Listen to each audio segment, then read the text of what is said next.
Blood and fire. The words of House Targaryen, the descendants of old Valyria, a house that held power for hundreds of years and lost it due to their greed and arrogance. So, before I begin, I would recommend that you go and watch the Valyrian Freehold video I released, as the Targaryen story really begins with the destruction of the Valyrian Freehold. House Targaryen was one of the original 40 houses of the Valyrian Freehold. These houses are pretty much the same as the Westrosian Great Houses. They basically govern the lands, and if you do remember, the Valyrians had a lot of land under their belt. Pretty much all of Essos. 100 years before the doom of Valyria, a young Targaryen girl has a vision about what will happen, and tells her father. The Valyrians have been exposed to magic through their use of the dragons, and for this reason her father believes that this prophecy will come true. And the family flees from Valyria and annexes the island of Dragonstone off the coast of Westeros. Remember, Westeros isn't part of the Freehold, it's one of the few places that aren't. It's ruled by about 7 different kings from all of the different families. It's on Dragonstone where they go and build this giant castle that's made primarily of dragonglass or obsidian.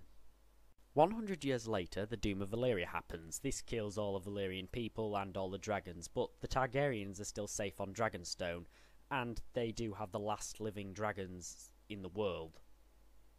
Now, the Targaryens live quite happily on the island fortress of Dragonstone, and they live there undisturbed for a while, until a Targaryen known as Aegon, some people probably know him better as Aegon the Conqueror, decides that he wants all of Westeros, not just this little island. To do this, he gets his 2 sister wives. Yep, the Targaryens are inbred, this is why they often go insane. Anyway, he gets his 2 sister wives, Visenya and Rhaenys, and they ride their dragons to Westeros to conquer it. Aegon and his sisters, accompanied by their dragons and a small military force, land in the Blackwater, a place which will eventually become King's Landing. You've probably seen it in the show or in the books. And this becomes the first beachhead for the Targaryens' conquest. Now, the Targaryens had fewer troops than the 7 Westerosi kings, and they didn't know the terrain, but the dragons made up for this. They burnt the so-called indestructible fortress known as Harrenhal, and at the Field of Fire they burnt 4,000 Lannister and Gardener troops, leading to the Lannisters surrendering and the Tyrells being appointed Lords of the Reach. After this, the North soon surrendered after seeing the dragons' power, as did the other kingdoms. Interestingly enough, only one kingdom did not surrender, and that was Dorne.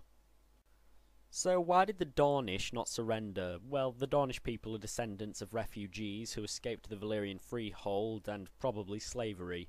And to avoid becoming subjects, the Dornish led bloody guerrilla warfare against the Targaryens, spreading their forces through their lands, which made the dragons far less effective. Eventually the Dornish did join the 7 kingdoms, but under lenient terms, meaning they got a better deal than everyone else. The Targaryens' conquest proved quite useful for the 7 kingdoms, as upon his name day, when the High Septim named Aegon the King of Westeros, he had the grand capital city of King's Landing made, where he'd first landed in Westeros, just next to the Blackwater. As well as this, he had the Iron Throne forged from the swords of his defeated enemies using the fires of Valyrian the Dread.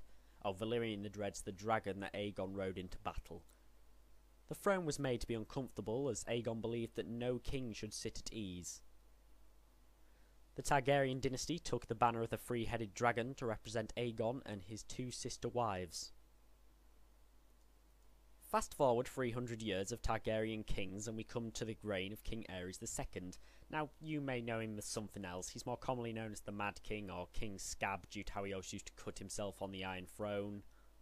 Now, this is a quintessential point. This is when the Targaryens start to lose all of their power, which leads us to the events of Game of Thrones. I'm not going to go into huge amounts of detail about this, as I've already got a video out about Robert's Rebellion, but basically, Rhaegar, the crowned prince, who is really liked by the Westrosian people, goes and kidnaps Lyanna Stark, who is Ned Stark's little sister and betrothed to Robert Baratheon. Anyway, long story short, the rebellion starts. Rhaegar gets killed by Robert at the Battle of the Trident, and the other Targaryens are killed during the sacking of King's Landing, where Tywin Lannister sacks the city, and Jaime Lannister kills the king despite being part of his royal guard in order to save the city from being burnt by wildfire. So, yeah, that's basically it in a nutshell. Luckily for the Targaryens, Aerys, knowing that the worst was coming, decides to send his youngest son Viserys and his pregnant wife to Dragonstone, where Daenerys is born, but Aerys' wife dies. Anyway, Viserys and Daenerys are then sent over to Essos, where they kind of just move from person to person looking for help, and Viserys starts even getting known as the Beggar King because he keeps having to go around begging for help. They spend most of their life there, and, well, they make plans to come back and take the Iron Throne, but that leads us up to the story of Game of Thrones, so I'm not going to go on any further than that. So, in a nutshell, that's pretty much it for the Targaryens up until the beginning of Game of Thrones. I hope you enjoyed the episode. Please like, comment and subscribe. As well as this, please do write in the comments what kind of subject you'd like to see on a lore video. It doesn't have to be Game of Thrones, but I'm bringing a Game of Thrones lore video out every single week around Mondays. So, again, thanks for watching, hope you enjoyed, and see you next time.